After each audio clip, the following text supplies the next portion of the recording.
Quarta-feira é dia de Capital Sustentável com o nosso notável e especialista em sustentabilidade, Carlos Pereira, que hoje está em Macapá, na 54ª Expofeira de Empreendedorismo do Estado. Boa noite para você, Carlos. Seja muito bem-vindo. Marcelo, boa noite a você e a todos que nos ouvem.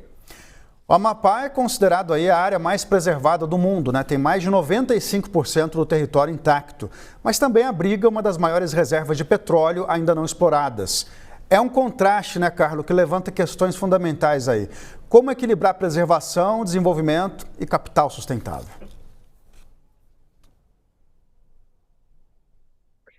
Marcelo, essa é uma questão muito importante, né?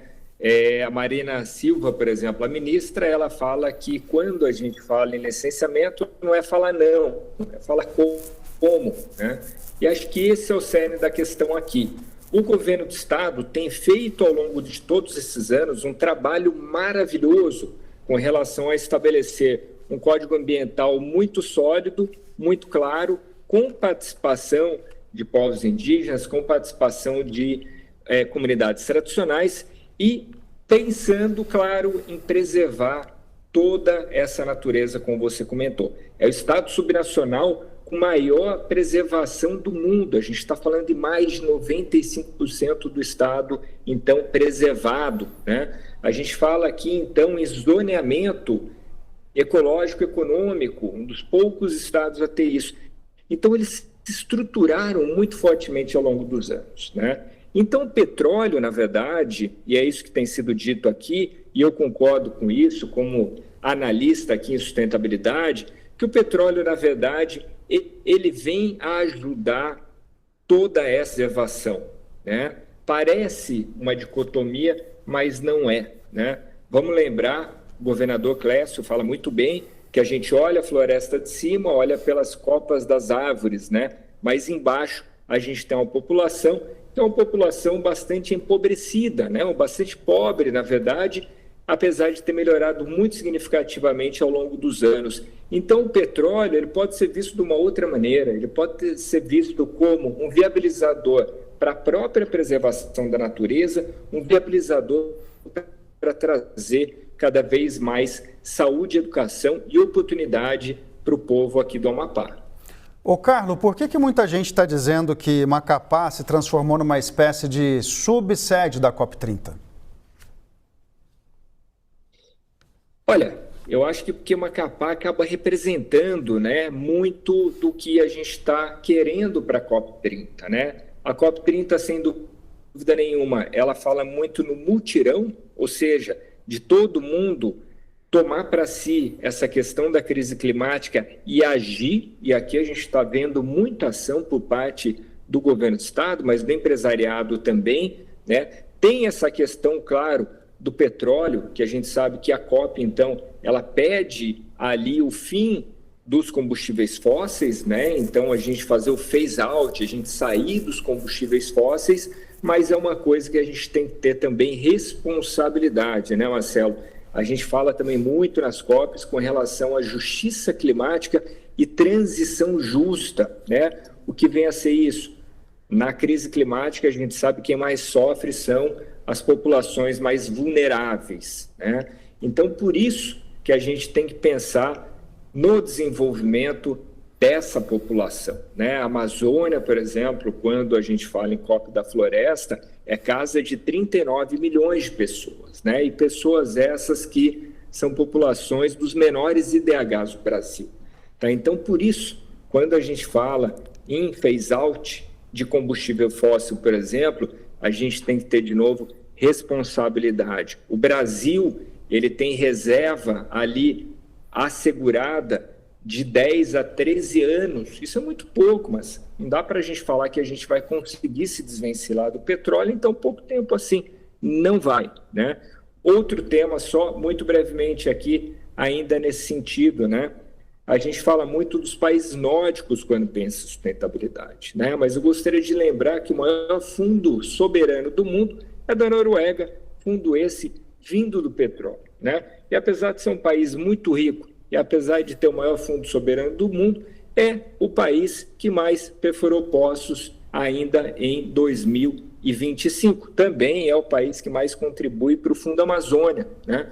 Então, por isso que eu digo, não existe essa dicotomia, né? O que existe é que a gente tem aqui, o povo amapaense tem aqui um recurso mineral e quer fazer uso desse recurso para se desenvolver. Então, o que eu digo sem dúvida nenhuma, a gente tem que pensar por conta da crise climática num phase-out de combustíveis fósseis, mas a minha provocação é, então, que os países ricos façam isso antecipadamente para que a gente possa, claro, desenvolver a nossa população com os recursos naturais. Mesma lógica da mineração aqui, que é tão necessária para a transição energética.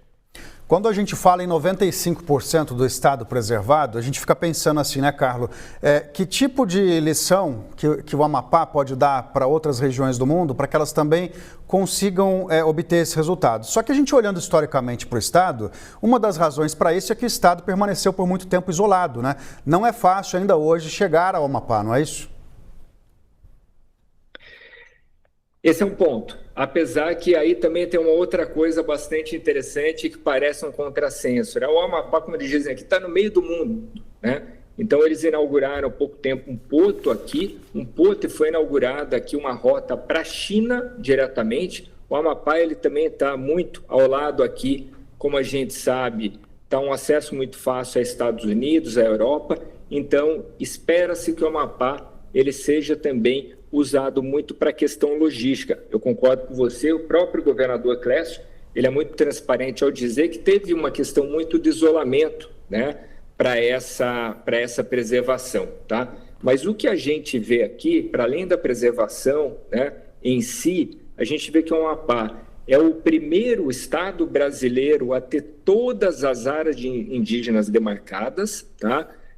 Aqui a relação com os povos indígenas é bastante harmoniosa, então aqui foi feita uma lição de casa, sem dúvida nenhuma, né? E outra coisa bastante importante também, diferente do que a gente tem visto em outras áreas da Amazônia, outros estados, outros países, a gente vê também uma menor presença do crime organizado, que é um ponto bastante importante. Então, essa mineração que a gente vê ilegal aqui não é tão presente. Até por isso, o dinheiro do petróleo vai ser tão importante para que o Estado consiga preservar isso também, consiga estabelecer uma redoma aqui, né, nesse sentido. Hoje a gente teve aqui o Davi Zilberstein, né, que foi presidente da ANP, por exemplo, e ele falando isso, né, que ele entende que o dinheiro do petróleo ele pode ser usado para desenvolvimento, ele pode ser usado para deixar o crime organizado fora da Amazônia. Ô Carlos, a COP30 está aí já, né? Faltam 2 meses. Queria a sua avaliação sobre como estão os preparativos. Belém está pronta?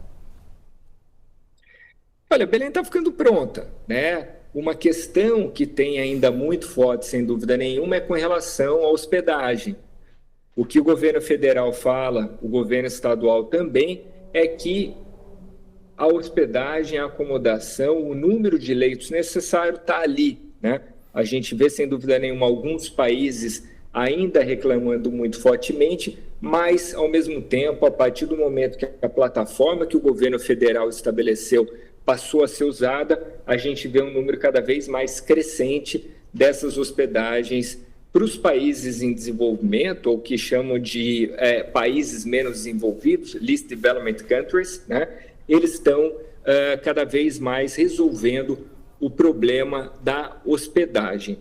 Isso é uma coisa, né? Um outro ponto que aí, Marcelo, eu entendo que é uma coisa mais preocupante e a gente acaba tirando o foco dessa discussão, quando a gente fala que estamos, então, há 10 anos de Paris, o que está contratado para acontecer nessa COP é, então, a renovação das NDCs, né? Que são as contribuições nacionalmente determinadas. O que significa isso, né? Em outras palavras, são as metas que os países vão contratar para si, né? Então, eu vou reduzir 50% das emissões até 2030, vou reduzir 100% até 2050, por exemplo, tá? E isso, os países, na verdade, deveriam ter depositado suas novas NDCs no início do ano, não fizeram. O prazo passou agora para setembro. mas não se tem tanta esperança que os países vão colocar essas metas, né? Pelo menos antes da COP. E aí a gente está numa questão geopolítica bastante sensível. Então, esse é o ponto da COP. Hospedagem, isso aí a gente vai resolver. Agora, o que a COP pretende de fato resolver, eu não sei, muito honestamente, se a gente sai com essa lição de casa feita. Carlo Pereira, um dos notáveis do nosso canal, muito obrigado por mais uma participação e boa noite. Boa noite.